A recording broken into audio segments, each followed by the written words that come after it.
Good morning, my garden friends. I thought I would turn the camera on myself so I can say hello to you this morning and get this started.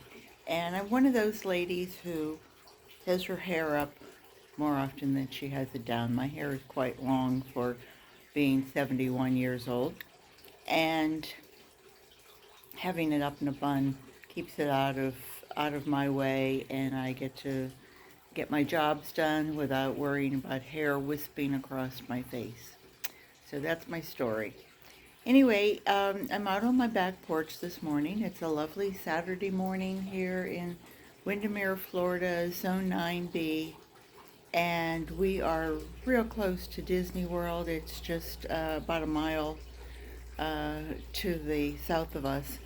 And anyway, I'm sitting out on my back porch, and it's pretty out here. I will turn the camera around here in just a minute and show you everything that I get to see each morning as I'm sitting out here. If I bring my coffee out or my tea, or sit and say a rosary, or just sit and look at everything that's so pretty. So it's the end of May, and I just wanted to give you an update as to what's going on. So I'm going to turn the camera around, and I'll see you shortly. There we go. Now you have a pretty picture.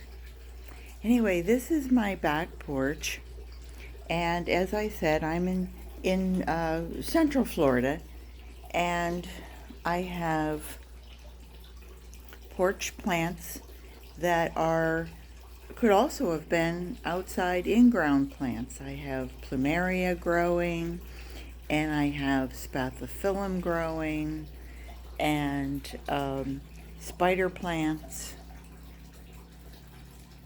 all sorts of things. And it makes a cozy little spot for us to sit out here. We can sit out here in the morning and listen to the fountain. Very nice, very peaceful. My friend gave me these two planters, and I had to clean them up because she had them outside, and they were really showing signs of being well used outside. So this is giant Japanese red mustard greens, and we have just gotten turned on to these this year. These seeds came from Baker's Creek Heirloom Seeds in Missouri, and great company. And so far, first time I've ever used them, first season, and so far I've gotten everything has just been terrific. So these are kind of a slow starter. This was, let me just look at I keep little identity spoons here. Is that what that says? Yes. March 28th. So this is only 2 months old, and I know they're kind of a slow start, but wait do you see how they really pick up when they're out in the sun. Because I only get the afternoon sun here, I only get a couple hours of sun on these, directly, and it's through the screen, so it's a filtered light. And then these are parsnips that I planted, or turnips, I'm sorry, that I planted a couple months before that. Let's see, I planted the beets here. These are beets that I planted April 3rd, and you can see, look how tiny they are. They just are barely making it. And then these were planted back in January, so they're 4 months old. And again, when you plant here and only give them an hour or two of sunlight, it's a real slow go. Anyway, I have all my other little plants here. I have Christmas cactus and some jade plants, and again, spider. I've told you before that some of these pots that I keep are my what fell off the plant pots. And people go, oh, what are those? And I said, well, they're a little of this and a little of that. So if a little piece falls off, I stick it in another pot. And then whenever I feel that's full enough, then I stick it again. And you can see, boy, aren't they shiny? They just look great. And I don't do anything to them. I just water them. And so let me take you outside.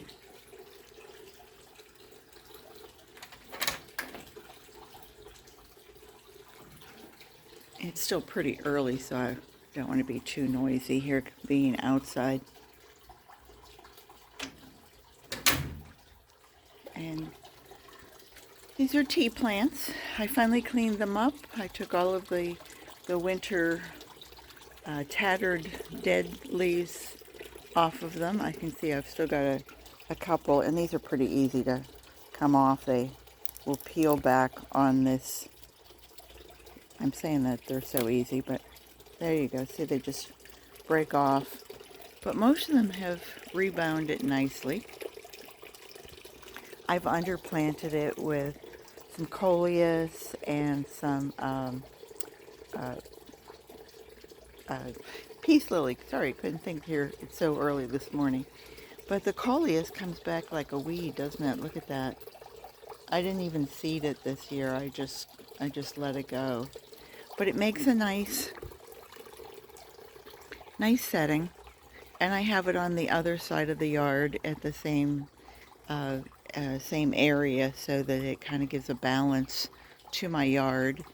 And the plumeria are growing like mad, and they've become really too tall. They really need to be all cut back to about that level so that I can let them branch out and then enjoy them again and at my level. So maybe that'll be this winter's project. I brought back some tomato plants that I had growing in little pots, and I've planted them out and about. They seem to be doing quite well. The amaryllis, they're finished blooming. I haven't seen a bloom here for a while. Stuck another plumeria in the ground last year, and it's grown up to that height. And this year I had a couple branches, and you can see I just stuck those in the ground last month, and they're blooming already. I think I did tell you last month that I had planted some sunflower seeds that was just from the bird seed, and I have no idea what kind it is, but I got one bloom off of it, and I took a picture, and the next day something came along, snapped it off, and carried it off. So I'm hoping that this one will be really quite spectacular. You can see it's just starting to unfurl, just starting to come back. You see that? And it's one of those ones that has the multi blooms on it. Can't wait. Just can't wait. So more tomatoes, and I think I see some blooms here and there and everywhere, and there's some little blooms. More little blooms. So maybe I will get some tomatoes. This is a white tomato. It's supposed to be very good if you have problems with acidity, which I don't, but they were given to me, so I planted them, of course. Marigolds are doing great. Crepe myrtle looks wonderful. This is the Florida red maple, which turns red more in the fall.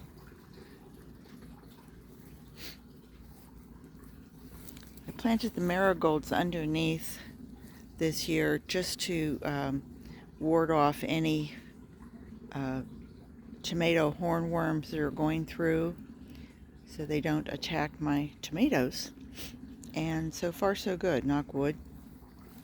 This is a raspberry crepe myrtle, and I want to show you, it's just getting ready.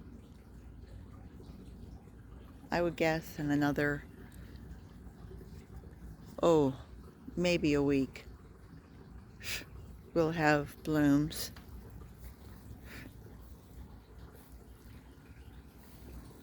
I'm fanning myself because I'm shaking off any little bugs that are after me this morning.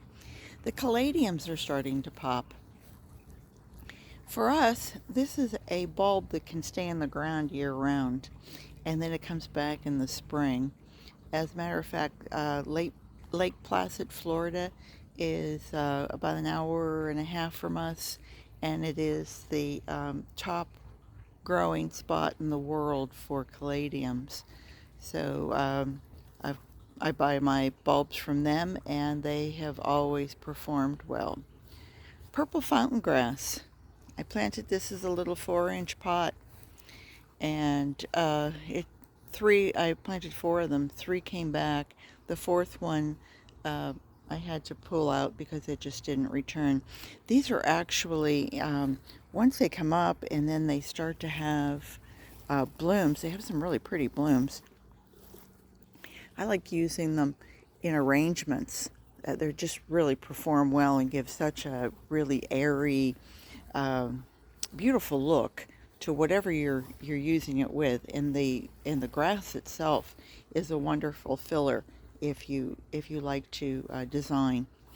This is the papaya that my friend gave me a couple months ago, and it has doubled in height. It was probably only about a foot tall whenever she gave it to me, and it's probably put on at least another foot, foot and a half. And this is a sweet Hawaiian papaya, so I can hardly wait until it starts to bear. I doubt it will this year, but you never know. They're really a beautiful, beautiful. Look at the leaf.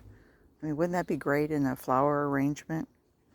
I've told you before I'm a retired florist, so we always think of things that way.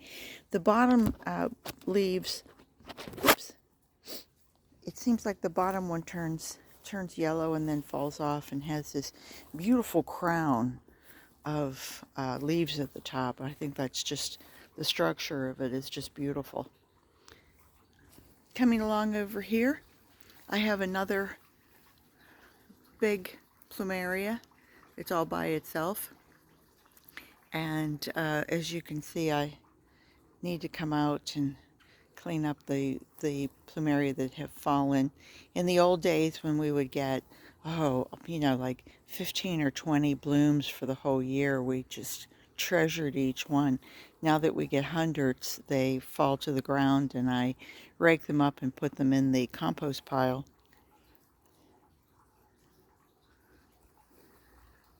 My other side is the other tea plant that or tea plants rather, a little setting over here. And underneath that I planted Dusty Miller, and I have some bush beans growing there, and there's some parsnips. The first time I ever grew parsnips, and they seem to be growing quite well, but they are a vegetable that takes months to grow, very much like a carrot. You can harvest carrots after a month or two, but if you really want any size to it, then you're going to wait for it. I've walked you down here before and shown you my, oops, let me scoot through, and I planted sweet peas, and they kind of came up. I got a few blooms. I really didn't get much off of it. I wasn't too pleased. But I planted one tiny little marigold, and it seems to have taken over really well. I've shown you my tea peas for my sweet peas, or for my peas rather, climbing peas, and that grew pretty well.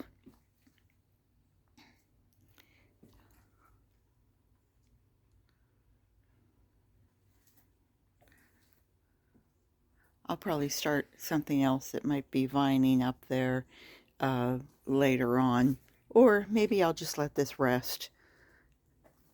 What you're seeing down here is I have cardboard down here, and then I really just have grass clippings, and it enriches the soil. The cardboard itself protects the ground, and then the grass clippings will, as we say, rot down, but will decompose, and you'll get a richer soil for that. I did the same thing over here on this side.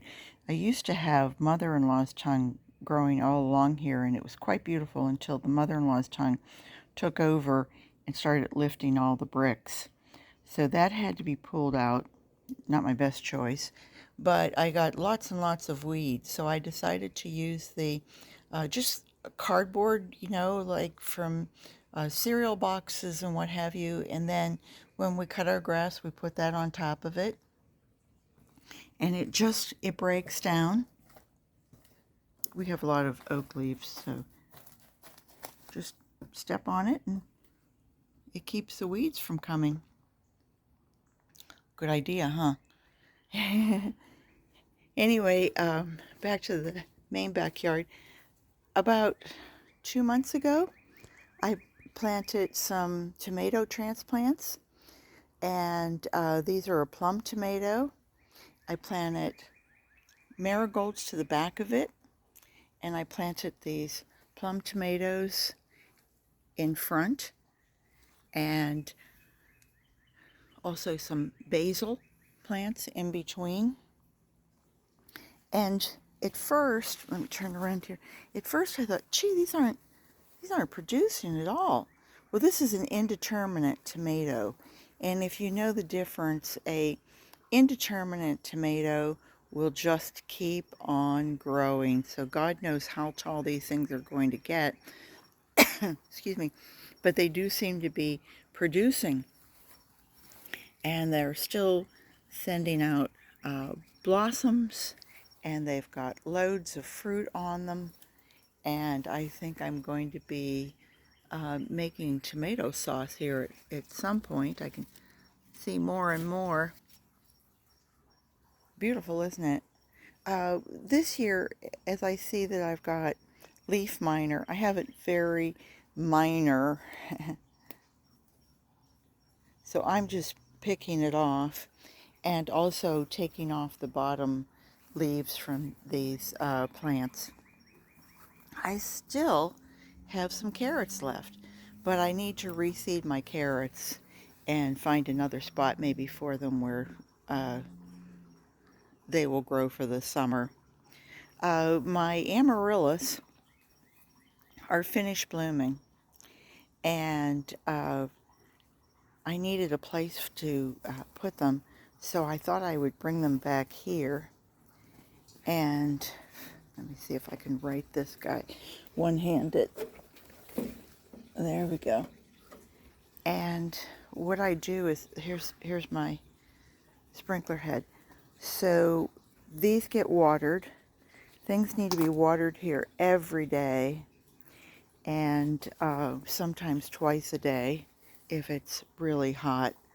But I've got several of these, and so they are in a clay pot. They have a hole in the bottom. They will get the irrigation daily, and then it will drain, and these bulbs will just continue to grow larger. And let me show you around on this side, and you can see it's got a pup, got just a little baby, and this would make a beautiful house plant. I'm thinking about cleaning up some of them and bringing them into the covered porch, to the screen porch, so that they really have a nice look about them.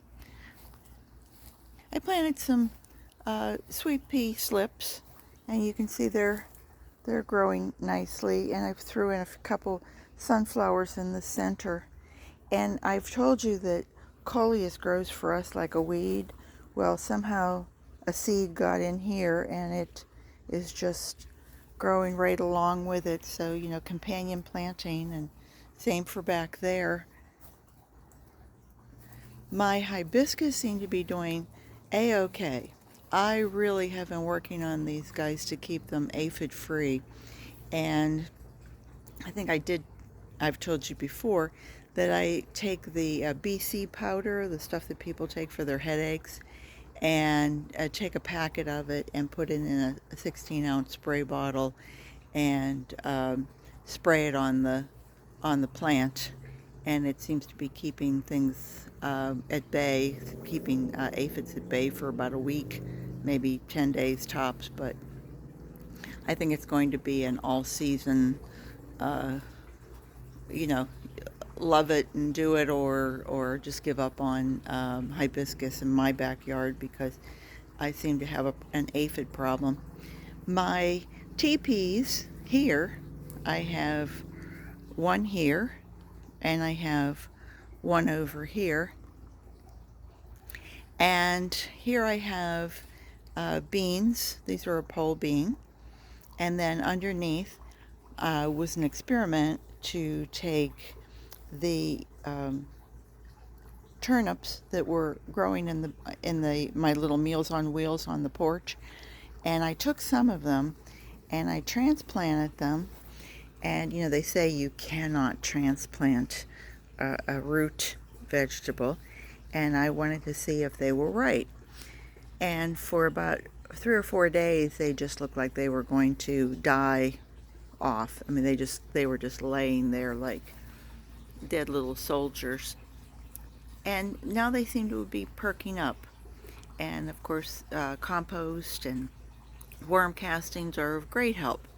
And then in the center, then I planted a few of the little red mustard, the giant Japanese red mustard, and that seems to be coming up okay. But on the bean front, I seem to have a few coming along. Not massive amount. I don't think I'm going to be feeding the world, but be good for a snack. You all seem to just love my agapanthus, and so do I. I have them growing here in front of this screen. Huge amount over here. But I also, if I can swing it back here, I also have them growing in that corner. And so when the first group finishes, then these seem to bloom more into June, into late June and July. I'll see heads coming up. But what a pretty sight this is. It's a very long-lasting bloom. If you're a florist, it's great for cut arrangements. And the pretty thing is when I come out in the morning, I see this first, and then that's the background of it. So that orange and blue, this is a blue Nile, that orange and blue, and where the camera seems to be picking up more as purple, but it truly is that delphinium blue, even though it's an agapanthus. But here's another bean pole that seems to be just starting to take over. My idea for this was that as the sun hits this area from about 2 o'clock to about 5 o'clock, and it would be really harsh on these greens, I thought maybe the vine would give it some shade cover. I don't know if I'm being silly, but it's at least growing another crop and up in the air. This is the giant Japanese red mustard, and these are a real winner. I have to say, this is the winner in my garden so far this year. We eat them every night, and they are a spicy green. Whether if you have it cooked, you don't notice it, but if you eat them raw, they are spicy. And more caladiums just kind of popping up. I had planted these in my garden over the years, and now that I'm growing more vegetables and trying to take over going in that direction, the bulbs are just finding their way. You try to uproot them, you try to dig them up, and I have to think to myself, where did I plant those?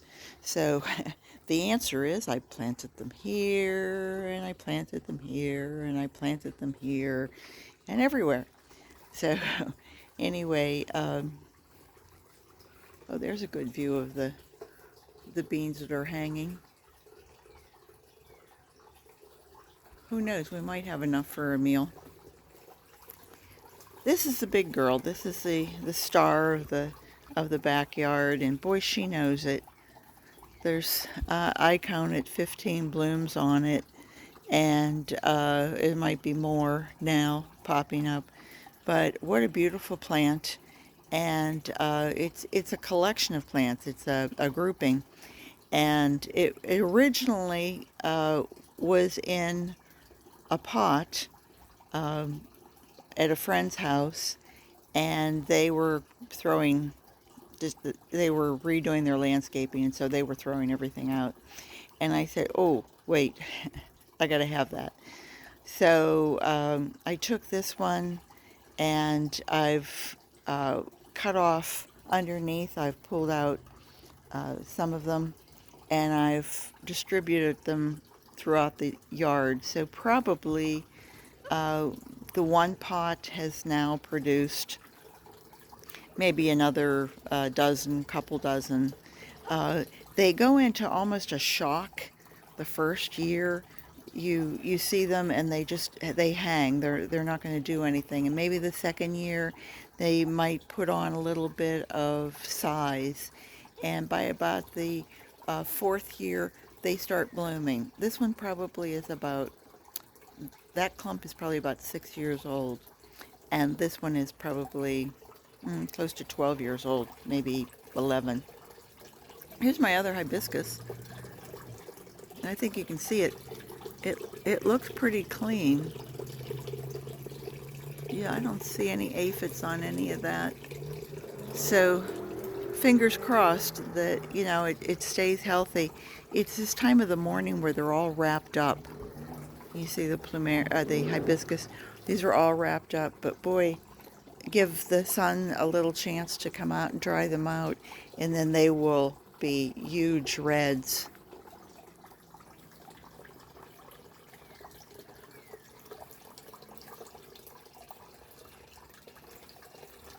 It's a very quiet morning. You can hear the wind chimes aren't even, you can hear the music of the water, but nothing else. And so that's it. That's it, my friends. I'm so glad you came out with me today and got to see everything that's looking just lovely in my yard, and ready to have a wonderful Memorial Day weekend. We want to thank all the soldiers who gave their lives so that I could have this beautiful backyard, and I don't have to share it with 10 other or 20 other people and do the things that people have to do in other countries that we in America are so blessed to have. And so thank you to all those soldiers who gave their lives and their families who gave them up. And I pray for you all each day. And I hope you'll come back and see me again. Thank you so much. And I hope if you enjoy this that you will hit the button and subscribe. And whenever I post something else, then ding ding, the little bell will go off and you'll know I'm here. So garden what you've got. Take care, and I hope to see you soon. Bye-bye.